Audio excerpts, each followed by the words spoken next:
Bonsoir. Bonsoir, Louis Dallaire. Je suis conseiller municipal pour le quartier Université à Rouyn-Noranda.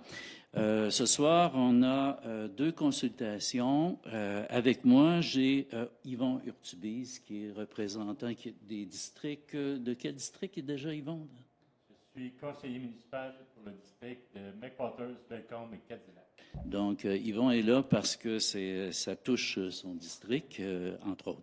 Et Olivier Brassard qui va nous faire les présentations. Donc, la première, c'est l'immeuble au 2209 avenue Larivière, quartier McWatters. Olivier, bonsoir. Bonsoir, merci beaucoup. Donc, pour le premier projet particulier de construction, modification ou occupation d'un immeuble, Pépé, c'est moi. Donc, situé au 2209 La Rivière, quartier McWatters, près de l'entrée de la ville. Le projet consiste à développer un cimetière de véhicules sur le même terrain qu'une résidence de faible densité. Donc, à la demande, c'est la mixité d'usage, de deux usages sur le même terrain. La maison va être utilisée à des fins d'hébergement de travailleurs. Le terrain visé est situé dans la zone 50-51. Cette zone-là autorise plusieurs usages variés, notamment l'habitation de faible densité, les commerces à impact majeur et les cimetières de véhicules. Il y a aussi là, les cours rebuts et ferrailles.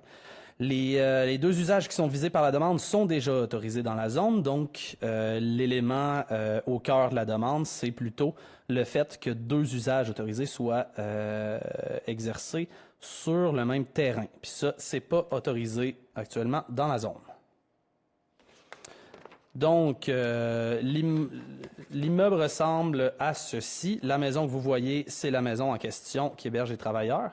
Puis, à l'arrière du terrain, approximativement là où se trouve la clôture entourée en rouge, c'est là qu'il y aurait le site d'entreposage extérieur de véhicules hors d'état d'usage.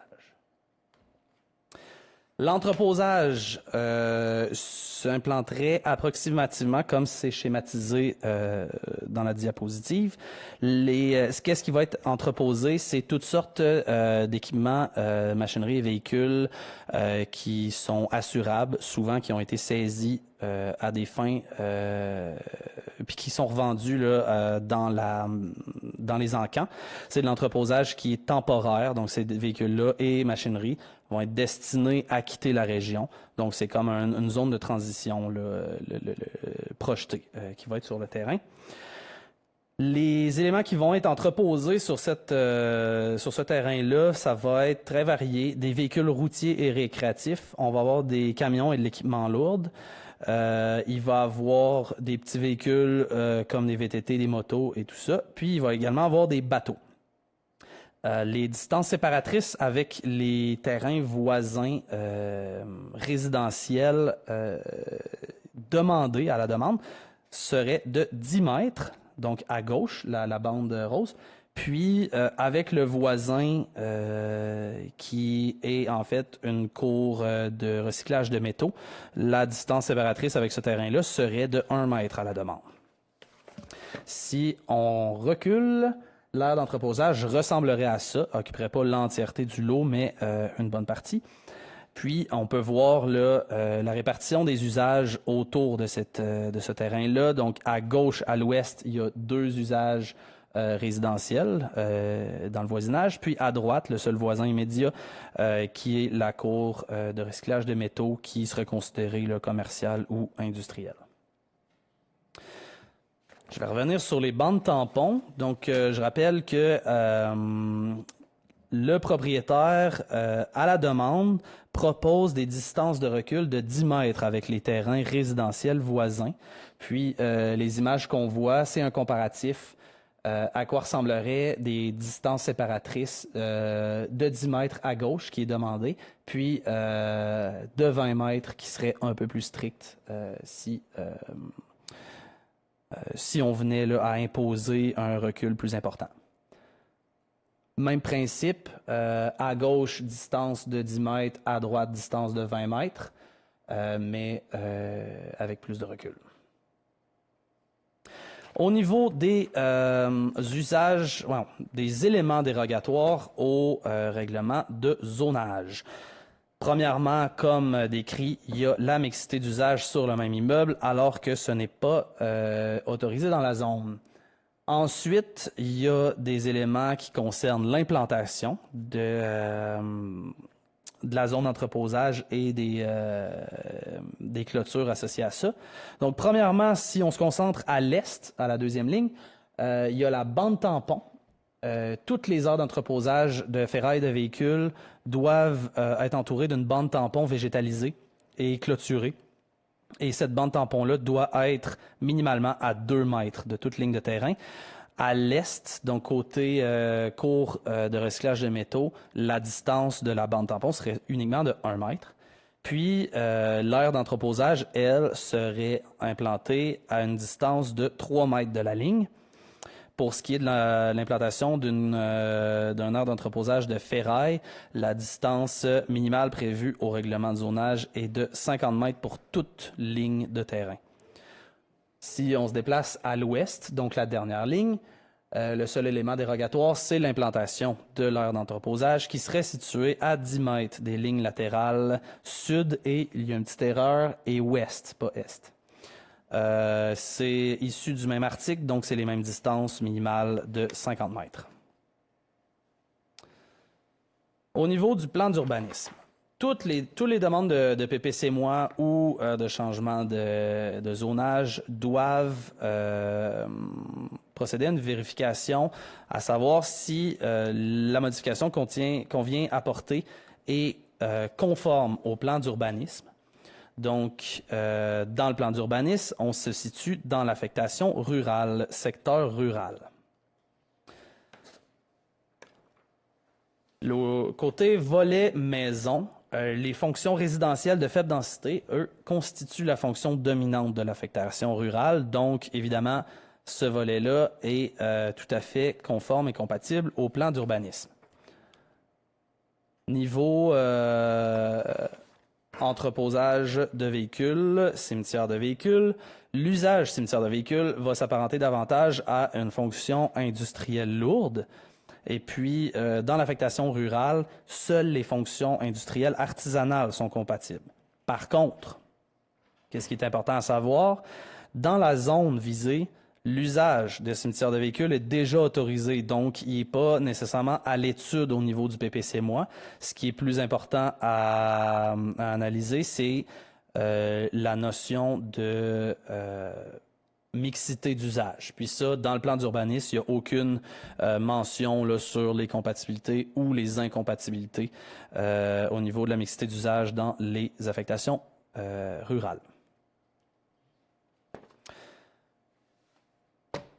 Une demande de PPC-moi doit toujours être analysée par le comité consultatif d'urbanisme, donc le CCU, qui, lui, va émettre une recommandation au conseil en fonction des critères, des 8 critères suivants. Le conseil, ensuite, prend une décision en fonction de la recommandation du CCU et, encore une fois, des mêmes critères du règlement sur les PPC-moi. Donc, je vais les décrire à l'instant. Au niveau de la compatibilité avec le milieu d'insertion, les 2 usages prévus sont déjà autorisés dans la zone et puis ces 2 usages qui sont également exercés dans plusieurs endroits dans cette zone-là. Il y a déjà des usages commerciaux de type cimetière de véhicules dans le secteur, puis il y a aussi d'autres usages très semblables à ceux-ci, comme les cours de ferraille et rebut, comme là, le terrain d'entreposage de métaux à recycler qui est juste voisin de l'usage. Ensuite, au niveau de l'intégration architecturale, il n'y a aucune modification qui est prévue sur la maison, mis à part des travaux d'entretien. Puis, l'aire d'entreposage, quant à elle, elle va être clôturée, donc invisible de l'extérieur de l'immeuble. Au niveau des aménagements des espaces extérieurs, c'est la même histoire. L'aire d'entreposage va être clôturée et entourée d'une bande tampon végétalisée, ce qui est conforme au règlement de zonage. L'organisation du projet dans l'environnement. Là, à la demande, il est question d'entreposer des véhicules, puis ces véhicules-là vont être de toutes conditions possibles. Donc, ça a un potentiel de contaminer les cours d'eau via le ruissellement du terrain. Donc, dans la décision, il y a une attention particulière qui devra être portée parce que le terrain est limitrophe au lac Rouyn.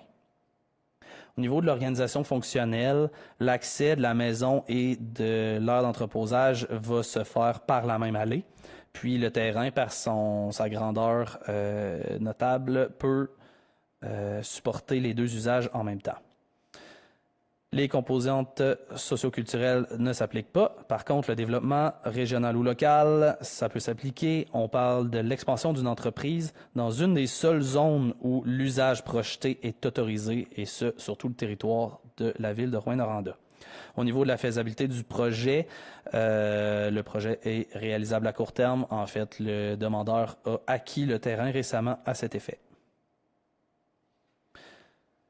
Après son analyse, le Conseil a adopté le premier projet de résolution et il autoriserait partiellement le projet. Donc, la résolution viserait à permettre les éléments suivants qui sont dérogatoires du règlement de zonage. Il y a la mixité d'usage entre un usage résidentiel de faible densité et un usage de cimetière de véhicules. Il y a l'implantation d'une bande tampon clôturée à une distance de 1 mètre de la ligne latérale est, donc je rappelle, côté recyclage métaux.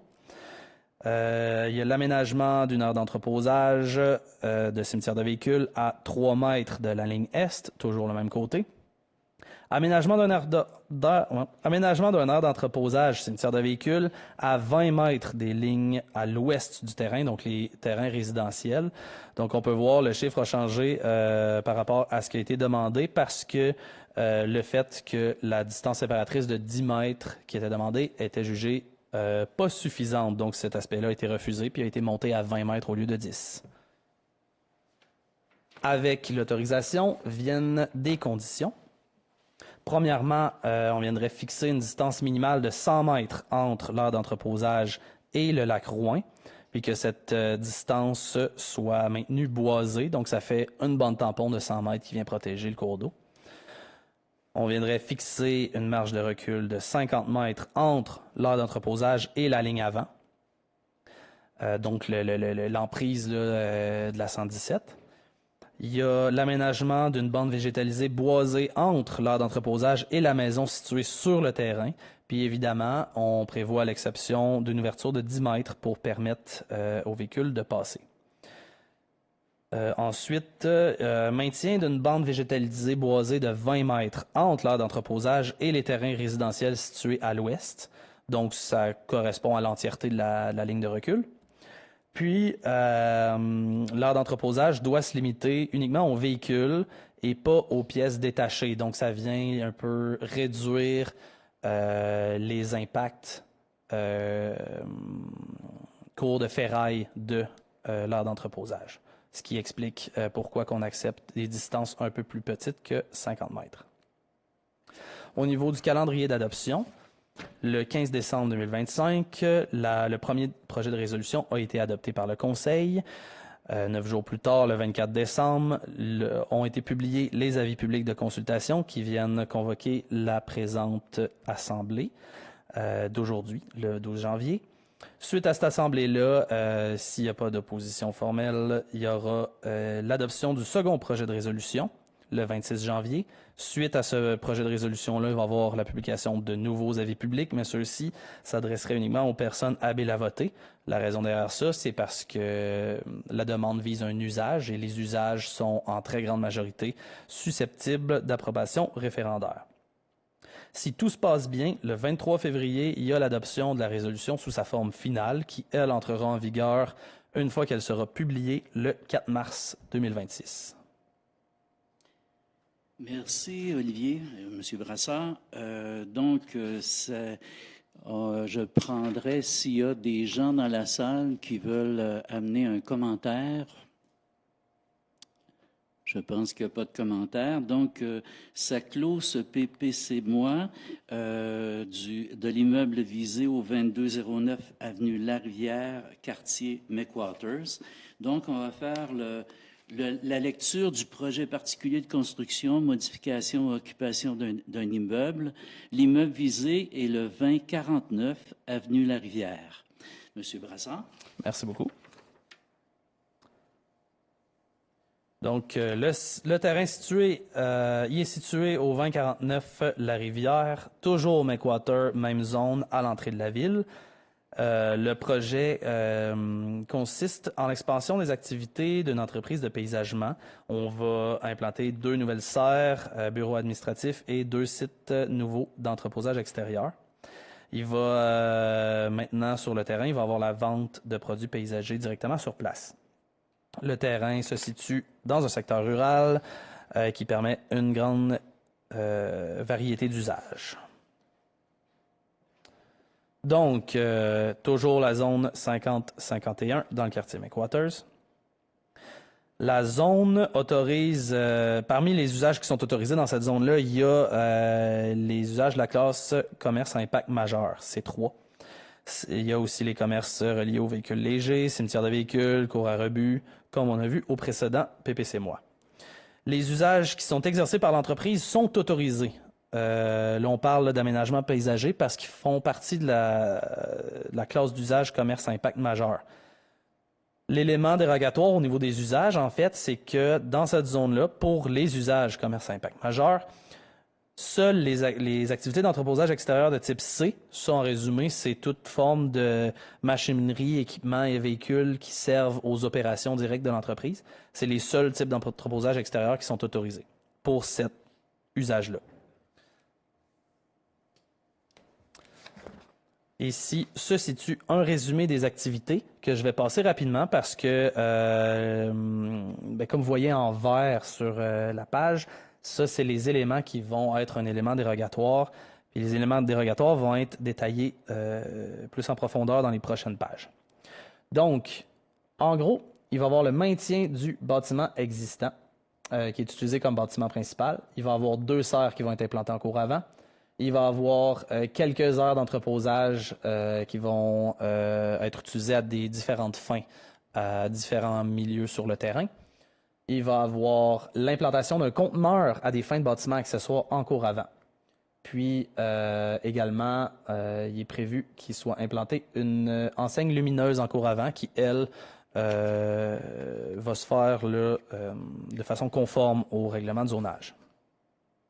Au niveau de l'entreposage extérieur, on prévoit 3 heures d'entreposage extérieur que je vais décrire plus en détail.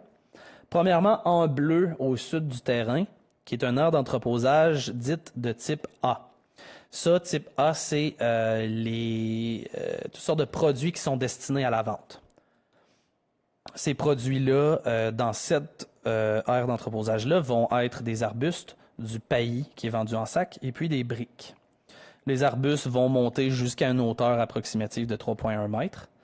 Il va également avoir une clôture de sécurité qui va couvrir une partie du périmètre de l'aire d'entreposage qui ne sera pas opaque et puis qui va être de hauteur de 1,83 mètres. Ensuite, l'aire d'entreposage qui est en orange, donc qui borde le nord-ouest du terrain, cours latéral et arrière, qui va être utilisé à des fins d'entreposage de type A et C. A, matériaux destinés à la vente. C, équipements qui servent aux opérations de l'entreprise, qui, elle, est autorisée. Au niveau type A, ça va être des briques. Niveau type C, c'est toute forme d'équipement. L'espace va être non clôturé. Puis finalement, en rose, au milieu des 2 zones d'entreposage, va être un ordre d'entreposage d'autres matériaux, d'autres produits à des fins de vente, qui sont la pierre nette, qui fait partie de la classe A, puis aussi des sols et matières granulaires en vrac, qui, eux, font partie de la catégorie E, donc terre noire, 0,3 et de la poussière de pierre. C'est des petits cubicules d'entreposage qui vont être protégés par des murs de pierre de 1,2 mètres. La superficie totale de ces cubicules-là va donner à peu près 67 mètres carrés. Au niveau de l'implantation des bâtiments en cours avant, il va y avoir 2 serres d'une superficie de 300 mètres carrés en cours avant. c'est les 2 rectangles verts qui sont près de la zone d'entreposage de type A. Il va aussi également avoir l'implantation d'un conteneur de 20 pieds à des fins de bâtiment accessoire en orange en cour avant et il sera d'une superficie approximative de 15 mètres carrés. Il va servir de kiosque de vente. Les serres ressembleraient approximativement à ceci. Sont de modèle Ovaltech du fournisseur Arnois. Ils vont avoir une forme d'arche et puis du revêtement en polycarbonate. Au niveau des éléments dérogatoires au règlement de zonage, on a des aires d'entreposage extérieur de type A et de type E qui ne sont pas autorisés dans la zone pour les usages de commerce à impact majeur. Il va y avoir l'implantation d'un conteneur à des fins de bâtiments accessoires qui sont un kiosque en cour avant. Ça vient déroger à 2 articles. Premièrement, les kiosques ne sont pas autorisés en cour latérale, sont juste autorisés en cour latérale et arrière, et puis les conteneurs sont juste autorisés si ils servent de bâtiment qui, lui, est conforme. Donc, c'est un dérogatoire double. L'implantation des serres à 9 mètres de la ligne avant, c'est dérogatoire également, puisque la distance minimale est de 20 mètres de la ligne avant. L'implantation de 2 bâtiments en forme d'arche, on parle encore des serres. Les bâtiments en forme d'arche ne sont pas autorisés dans la ville. Le conteneur, la hauteur de l'aire d'entreposage extérieur de type A en cour avant, donc les végétaux, va être de 3,1 mètres, alors que les aires d'entreposage extérieur de type A en cour avant doivent avoir une hauteur maximale de 2 mètres. Et puis, les aires d'entreposage ne seront pas clôturées par des clôtures opaques sur leur périmètre, alors que tous les aires d'entreposage extérieur desservant un usage de commerce à impact majeur doivent être entourés d'une clôture opaque sur tout leur périmètre, et cette clôture-là doit être de 1,85 mètres. Il n'y a pas d'autres éléments dérogatoires associés à la demande. Si jamais il y a des modifications au projet qui causent des nouveaux éléments dérogatoires, les demandeurs vont devoir déposer une nouvelle demande. Avant d'autoriser un PPC-moi, la demande doit passer au comité consultatif d'urbanisme qui, lui, doit émettre une recommandation au conseil. Puis, cette recommandation-là doit se baser sur les critères suivants et, bien entendu, la décision du conseil également. Donc, je les résume ainsi. La compatibilité avec le milieu d'insertion. Le terrain se situe dans une zone où il y a plusieurs usages qui sont autorisés, comme ceux qui sont exercés. La demande vise l'expansion d'un usage déjà autorisé dans la zone pour exercer des usages et des activités complémentaires. L'intégration architecturale, il va y avoir 2 serres implantées en cour avant. Puis, au niveau de l'autorisation, il va y avoir une attention particulière qui devrait être portée pour limiter leur impact visuel. Au niveau des aménagements et les espaces extérieurs, les propriétaires sont en voie de planter une haie de cèdre sur une partie de la façade du terrain, ce qui vient mitiger les effets visuels. L'organisation du projet dans l'environnement. Le terrain est voisin au cours d'eau Samuel, qui est un cours d'eau du lac Rouyn. Pour les mêmes raisons que le projet précédent, il y a une attention particulière qui va être portée au niveau de la contamination potentielle du cours d'eau. Ça vient surtout des sols et de la terre qui va être entreposée et à l'extérieur, puis qui ne va pas être recouverte. L'organisation fonctionnelle, le terrain peut supporter toutes les activités prévues. Le stationnement et les aires de manœuvre sont adéquates. Les composantes socio-culturelles s'appliquent toujours pas. Au niveau du développement local ou régional, on parle ici de l'expansion d'une entreprise locale en paysagement, donc une bonification d'une offre commerciale en ville. Puis finalement, faisabilité du projet. Le projet peut se réaliser à court terme. L'entreprise compte commencer leurs travaux aussitôt qu'un permis sera émis. À la suite de son analyse, le Conseil a adopté un premier projet de résolution et autoriserait l'entièreté du projet. Donc, je résume les éléments dérogatoires qui seraient acceptés. Des aires d'entreposage extérieur de type A et E. Autoriser un conteneur à des fins de bâtiment accessoires en cour avant. L'implantation de 2 serres en forme d'arche en cour avant à une distance de 9 mètres de la ligne avant. Entreposer des végétaux destinés à la vente d'une hauteur supérieure à 2 mètres dans les aires d'entreposage de type A. puis l'absence de clôture opaque autour des aires d'entreposage extérieures. Avec l'autorisation viennent des conditions. Donc, premièrement, la bande riveraine du cours d'eau Samuel devra être relevée par un professionnel, et puis la bande relevée devra être respectée dans le cadre de l'aménagement de la propriété. Il va y avoir l'aménagement d'une bande tampon végétalisée comprenant au moins un arbre de hauteur minimale de 1,5 m à chaque 3 mètres, dont la moitié doivent être des conifères, entre la bande riveraine et l'aire d'entreposage en vrac, donc la petite aire d'entreposage en rose qu'on a vu tantôt, qui avait des matériaux comme de la terre. La prochaine condition, il y a des erreurs, je vais la corriger à l'instant. On parle pas d'une haie double de 2 mètres, on parle d'une haie de 7 de 1,5 mètres qui va être aménagée tout le long de la ligne avant, mis à part un trou qui permet aux véhicules de passer. Puis une deuxième rangée, qui ne sera pas une haie de cèdre, qui va être une rangée de conifères de hauteur minimale de 2 mètres à chaque 7,5 mètres de la ligne avant. Donc, c'est une haie double, mais un peu différente de ce qui est décrit sur la page. Ensuite, on limite la superficie du conteneur à 15 mètres carrés, puis on impose qu'il soit uniquement utilisé à des fins de kiosque de vente. Ensuite, l'entreposage de type A situé en cour avant et en cour latérale doit être limité à 2 mètres de hauteur pour les biens autres que végétaux. Si vous avez bien noté à la diapositive précédente, on n'a pas spécifié de hauteur maximale pour les végétaux, mais on oblige que tous les autres matériaux dépassent pas 2 mètres. Ensuite, l'éclairage extérieur du site doit être dirigé à l'intérieur des limites de la propriété et vers le sol. Puis, finalement, les 2 serres devront être identiques et composées d'un revêtement translucide. Donc, finalement, calendrier d'adoption, premier projet de résolution adopté le 15 décembre, ce qui a mené à des avis publics de consultation le 24 décembre qui convoque la présente assemblée de consultation le 12 janvier 2026. Suite à ça, il va y avoir le 26 janvier l'adoption d'un deuxième projet de résolution qui ensuite va avoir des avis publics pour les personnes habiles à voter le 4 février. La raison, c'est parce que l'entreposage est intimement lié aux usages. Donc, si on parle d'usage, on parle d'approbation référendaire. Si tout se passe bien, le 23 février, il va y avoir l'adoption de la résolution sous sa forme finale qui va entrer en vigueur à sa publication le 4 mars 2026. D'accord, merci M. Brassard. Est-ce qu'il y a des commentaires dans la salle? Sinon, ça mettrait fin à ce 12 janvier 2026 à une assemblée publique pour 2 projets PPC-moi, dont un au 2049 avenue Larivière et l'autre 2209 avenue Larivière, quartier McWaters. Merci beaucoup, M. Brassard. Merci. Et bonne soirée.